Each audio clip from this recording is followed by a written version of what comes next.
સુરતના ખટોદરામાં મહિલા પર અસામાજિક તત્વોનો હુમલો, વિસ્તારમાં મહિલાઓની સુરક્ષા સામે સવાલ।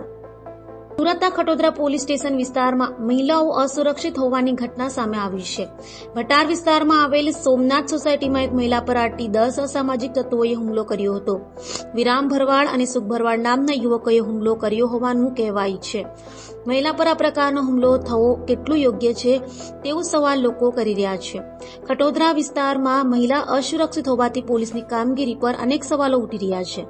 સુશીલ દેવી નામની મહિલા પર હુમલો કર્યો હતો અને સમગ્ર ઘટના સીસીટીવીમાં કેદ થઈ ગઈ છે। હુમલાખોરોએ સળિયાથી ગંભીર હુમલો કર્યો હતો, જેના કારણે મહિલાને ગંભીર ઈજાઓ પહોંચી છે અને હાલમાં તે સિવિલ હોસ્પિટલમાં સારવાર હેઠળ છે।